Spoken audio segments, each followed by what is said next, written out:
ஓஹோ எந்தன் பேபி படத்தை பற்றி தான் பார்க்க போகிறோம். இந்த படத்தோட கதையை பற்றி பார்க்கணுன்னா, ஒரு டேரக்டராக துடிக்கிற ஒரு இளைஞர் வந்து என்ன செய்கிறாருன்னு கேட்டிங்கன்னா, ஒரு நடிகர்கிட்ட போய் கதை சொல்ல போகிறாரு. நடிகர்கிட்ட போய் கதை சொல்கிறாரு, எந்த கதையுமே பிடிக்கல, நான் இது மாதிரி நிறைய படங்கள் பண்ணிட்டேன், லவ் சப்ஜெக்ட் இருந்தால் கொண்டு வாங்கன்னு சொல்கிறாரு. லவ் சப்ஜெக்ட் இல்லையே சார் இருந்தோன்னா, நீங்கள் வந்து கண்டிப்பாக படத்தை பண்ணி பெரிய ஆள் ஆயிடுவீங்க, அதனால் நான் உங்களுக்கு டைம் தரேன், நீங்கள் வந்து கதை எழுதிட்டு வாங்கன்னு சொல்கிறாரு. போகிற வழியிலே பார்த்தீங்கன்னா ஸ்ட்ரைக் ஆகுது அங்கே அங்கேன்னு சொல்லிட்டு, சரி ஓகே என்ன பண்ணலான்னு யோசிக்கிறாரு. அந்த கதையை திருப்பி சொல்லலாம்னு சொல்லிட்டு வந்துட்டு சொல்கிறாரு, இப்போ தான் போனீங்க அதுக்குள்ளே வந்து கதை சொல்கிறீங்களே எப்படி அப்படின்னு கேட்கும்போது, அவர் வாழ்க்கையில் நடந்த லவ் ஸ்டோரியை வந்து பார்த்தீங்கன்னா அந்த நடிகர்கிட்ட சொல்கிறாரு. அந்த நடிகர் வந்து அந்த லவ் ஸ்டோரிக்கு பிடிச்சி போய் படம் பண்ணாரா படம் பண்ணலையா, இந்த டேரக்டராக ஜெயிச்சாரா ஜெயிக்கலையா, இந்த அவர் சொல்கிறார் இல்லையா காதல் கதை, அந்த காதல் கதையோட முடிவு என்ன, இந்த சொல்கிற படம் தான் ஓஹோ எந்தன் பேபி. இந்த படம் வந்து பார்த்தீங்கன்னா விஷ்ணு விஷால் வந்து அந்த நடிகராகவே நடிச்சிருக்காரு. அவரோட தம்பி வந்து ருத்ரா வந்து பார்த்தீங்கன்னா ஹீரோவை நடிச்சிருக்காரு. ருத்ராவை பற்றி பேசியே ஆகணும். ருத்ராவை பொறுத்தவரை பார்த்தீங்கன்னா இது அவருக்கு முதல் படம். ஆனால் முதல் படம் மாதிரியே தெரியாது, கிட்டத்தட்ட ஒரு 5-6 படம் பண்ண மாதிரி அவ்வளவு எக்ஸ்பீரியன்ஸ்டாக, அவ்வளவு அழகாக, எமோஷனும் சரி, அவரோட எக்ஸ்பிரஷன் சரி, ரொம்ப நல்லாவே பண்ணியிருக்காரு. இப்போ வர டிபு ஆக்டர்ஸ்லாம் இருக்காங்க இல்லையா, ஆக்டர்ஸ்லாம் இருக்காங்களா, அவங்களுக்கு 1000 டைம்ஸ் பெட்டராக இருக்குது இவருடைய ஆக்டிங் தான் நான் சொல்ல முடியும். ஒருவேளை நல்லா ரிஹர்சல் பண்ணிட்டாரோ என்னமோ தெரில, இல்லைன்னா எப்படின்னு தெரில, ரொம்ப காலமாக ட்ரை பண்ணிக்கிட்டு இருந்தாரோ எனக்கு சரியாக தெரில.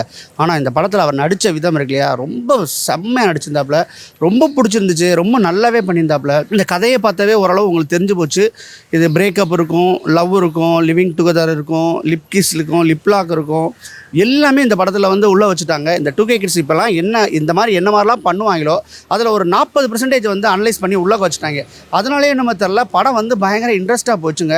ஃபஸ்ட் ஹாஃபை பொறுத்தவரை பார்த்தீங்கன்னா எல்லாமே சொல்லிடுறாங்க. அதாவது 4 டிரான்ஸ்ஃபர்மேஷனில் சொல்கிறார். ஸ்கூல் லைஃபு, அதுக்கடுத்து பார்த்தீங்கன்னா காலேஜ் லைஃபு, அதுக்கடுத்து பார்த்தீங்கன்னா மிட் லைஃபு, அதுக்கடுத்து பார்த்தீங்கன்னா ப்ரொஃபஷனல் லைஃப். இந்த 4 லைஃப்லேயும் அவர் சந்தித்த பெண்கள், அதனால் அவர் என்னென்ன ஆனார், இதை பூரா அழகாக சொல்லி சூப்பராக கொண்டு வந்து முடிச்சாங்க. இன்டர்வலுக்கு பின்னாடி பார்த்தீங்கன்னா கதை வந்து உண்மையிலே பயங்கர விறுவிறுப்பாக போச்சு. 2K கிட்ஸ் எல்லாம் ரசித்து பார்க்கலாம். அப்படி ஒவ்வொரு சீனையுமே வந்து செதுக்கி பண்ணியிருக்காங்கன்னு நம்ம சொல்ல முடியும். ஒட்டுமொத்தமாக வந்து ஒரு படம் வந்து ரொம்ப தாராளமாக ரொம்ப நல்ல படமாக இருக்குது.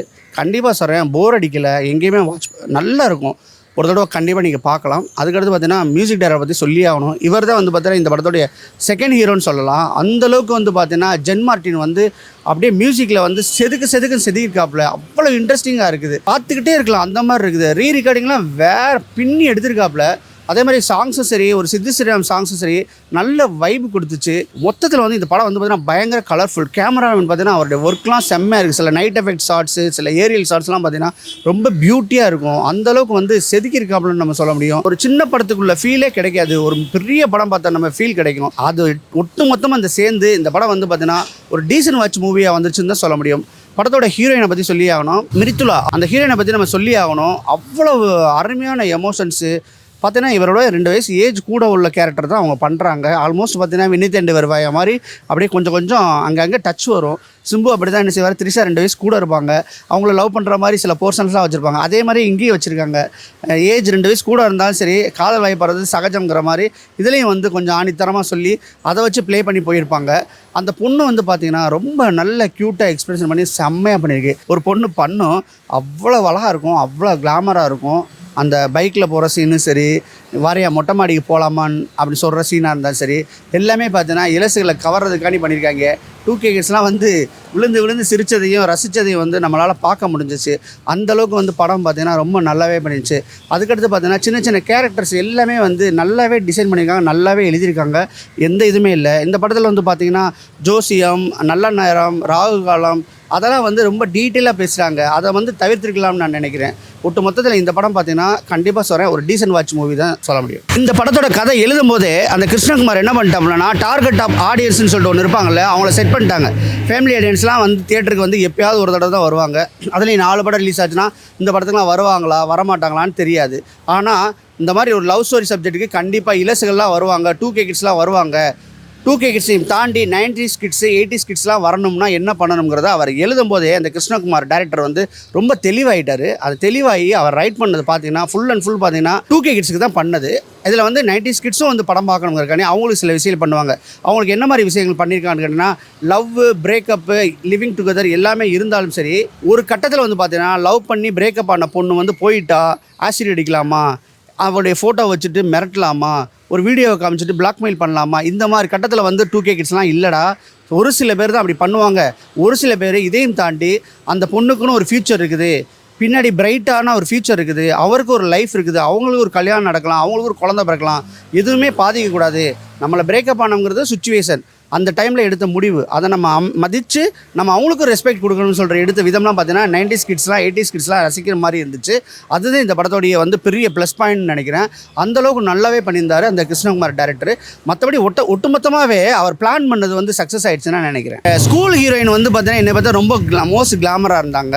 ஏன்னா வந்து அவங்கள வந்து அதுக்குன்னே வச்சது மாதிரியே தான் இருக்கும், அந்த மாதிரி இருந்தாங்க. எந்த ஸ்கூல் பிள்ளையும் அந்தளவுக்கு இருக்குமான்னு தெரில. ஸோ அவ்வளோ வந்து நீட்டாக இருந்துச்சு அந்த பொண்ணு, ரொம்ப நல்லாவே பண்ணிருந்துச்சு. அதுக்கடுத்து பார்த்தீங்கன்னா நம்ம மிர்துலா, அவங்களும் பார்த்தீங்கன்னா ரொம்ப நல்லா இருந்தாங்க, நல்ல கிளாமர் இருந்துச்சு, தேவைப்படுற அளவு பண்ணியிருந்தாங்க.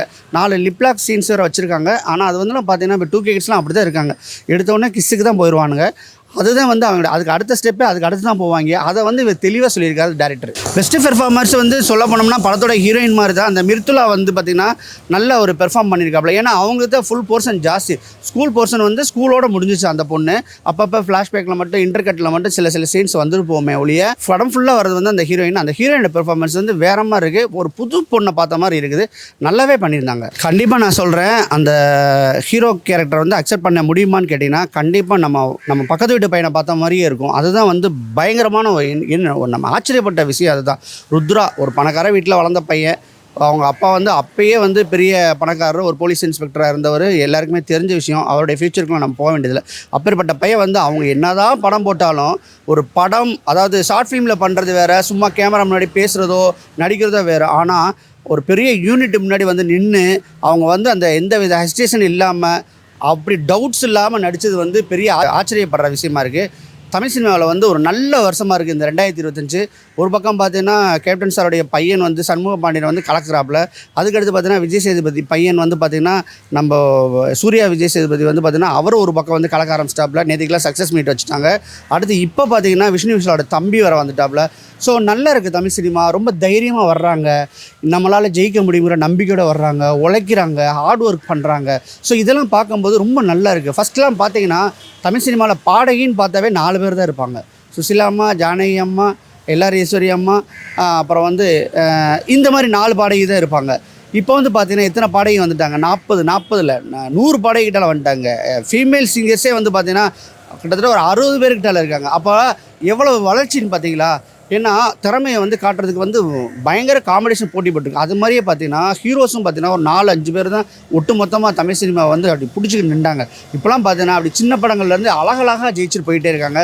சின்ன படங்கள்லாம் பயங்கரமாக வெற்றியாது. அதேமாதிரி டேரக்டரும் பாருங்களேன், மொத்தமாகவே 5 டேரக்டர் தான் இருப்பாங்க. அவங்க படம் தான் சுற்றி ரிலீஸ் ஆகிட்டு இருக்கும். ஆனால் இப்போ அந்த காலகட்டத்தில் இல்லை. இப்போ பார்த்தீங்கன்னா யாரோ வர்றாங்க, யாரோ வந்தாலும் பரவாயில்ல, அவங்களுடைய பாயிண்டில் ஜெயிச்சிடுறாங்க, அந்த மாதிரி சொல்ல முடியும். இப்போ வந்து டூரிஸ்ட் ஃபேமிலியாக இருக்கட்டும், லப்பர் பந்தாக இருக்கட்டும், ட்ராகனாக இருக்கட்டும், எல்லாத்துடைய டேரக்டரும் பாருங்களேன், அவங்க வந்து அறிமுக படத்துலேயே வந்து அட்டகாசம் பண்ணவங்க. ஸோ அதனால் வந்து பார்த்திங்கன்னா தமிழ் சினிமா 2025 வந்து செம பிகினிங்.